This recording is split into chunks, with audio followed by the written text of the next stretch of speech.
Okay, magandang araw sa inyo mga brothers. Welcome po sa aking channel. Ayan, Mariano Brothers, Moto TV. Meron po dumayo sa atin dito na Tagalagundi, Morong Rizal. Bali, ang issue ng motor na to mga brothers, maingay po yung kanyang makina. Kaya ang ginawa niya, pinagawa niya po sa mekaniko at binaklas po itong makina. Pinalitan po nila ng black. Ayan po mga brothers. Pero hindi pa rin po mawala-wala yung ingay. Kaya ang ginawa nila, binaklas na nila itong banda rito sa may clutch housing. Pinalitan po nila ng idle gear. Ito, may higit pong 1,000 ito mga brothers. At saka itong ating gear sa kicker. At may higit din po 1,000 ito mga brothers. Ngayon, hindi pa rin po mawala-wala yung ingay mga brothers nitong motor na to. Ngayon, ang napagdesisyon nila na i-repress tong motor na to ay ibaba ang makina. Pero ang ginawa ng may-ari, hindi po siya pumayag. Kaya po dinala sa atin dito dahil napapanood daw tayo sa YouTube. Ngayon mga brothers, ano ba talaga yung ingay na pinanggagalingan nito?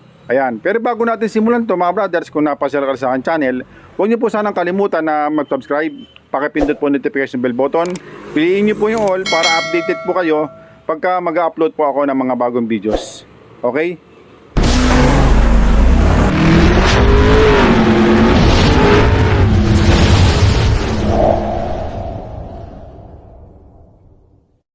Okay mga brothers, ito pandarin natin ano.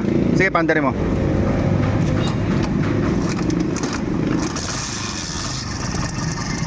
Ayan. Ayan, ang ingay po ng makina niya mga brothers oh. Kaya, tingnan nyo, maririnig nyo po ingay oh. Ayan. Ngayon, ang ginawa dito, pinalti nga po ng black. Minay black. Ito mga brothers, pinalta nila ng black. Ayan. Pero ganun pa rin, maingay pa rin na pinaltan po ng idle gear. At saka po yung ano, yung sa kick assing niya pinalta na rin. Ayan. Pero kung maririnig po ninyo yung ingay oh. Mga brothers, ngayon bali chinik po ito nung yung anak ko mga brothers.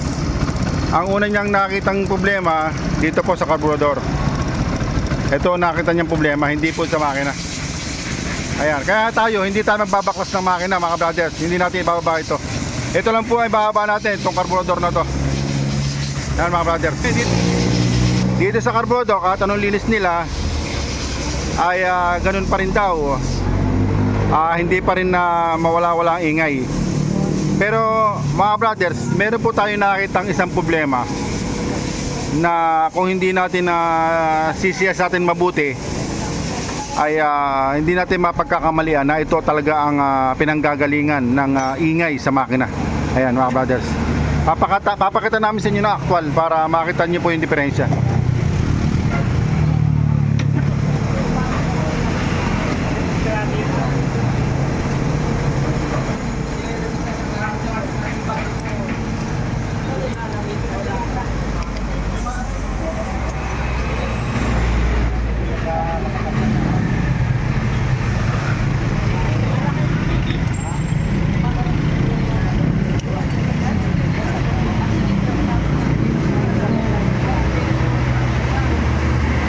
Ayan, tinanggal po natin yung kable niya.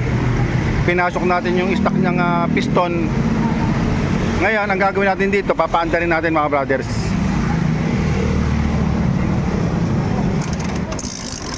Ayan o. Ayan o. Ayan, maingay po mga brothers. Yung piston niya umahataw sa housing ng carburetor. Ayan. Ayan, umahataw po yung piston niya sa housing ng carburetor. Okay?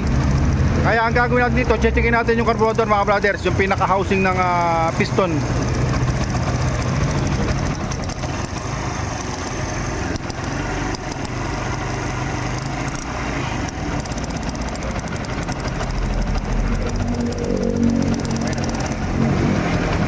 Tanggalin mo na yan.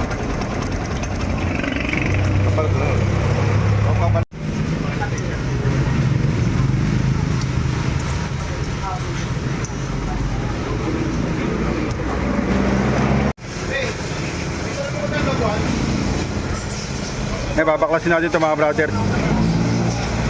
Checkin natin kung bakit yung kanyang ay maingay ito. Ito na lang piston eh, kaso gano'n pa rin. Kaya bakit nag-control dito lang.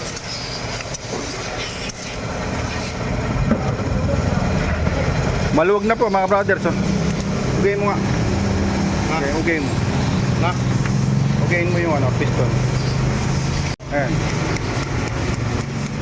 Ayan mga brothers. Ayan. Maingay po yung kanyang piston sa carburetor mga brothers. Maluwag na. Sobrang ng luwag. Ngayon, nag-check na rin tayo ng ibang piston. Ganun din po mga brothers.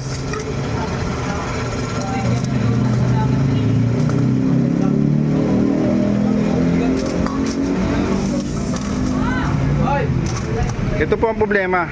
At saka itong mismong housing niya. Ayan. Ngayon,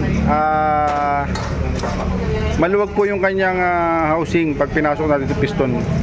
Umuuga pong ganon. Ngayon, kahit palitan natin ng bagong ganito, tinik namin kanina, ganon din po, maingay pa rin po. Kaya ang gagawin natin ngayon, susubok tayo ng ibang carburetor. Okay? So ang gagawin natin ngayon mga brothers, papalitan na natin ng carburetor na replacement lang po ito mga brothers. Pero ito magandang klase. Bali, may recommend ako sa inyo na replacement na kung wala kayong budget, yung pong Santal. Maganda po yung Santal mga brothers. Kasi yung na-check natin yung carburetor niyan dati na original, yung housing po ng piston ng carburetor ay lumuwag na po. Kasi na-check tayo ng ibang piston. Ganun din po, maluwag din po mga brothers. Kaya ito, napa-addition ng carburetor. Ayan. At gaganda pa yung kanyang minor mga brothers. Dahil yun po, may pagkakataon, medyo tumataas din po ang minor. No? Kasi yung pong piston niya sa carburetor ay kumakalampag, gumahato na gano'n. No?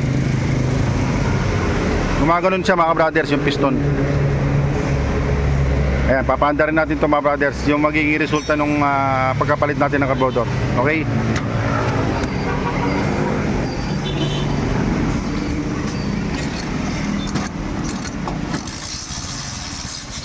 Ayun o, tahimik na o. Ayan mga brothers.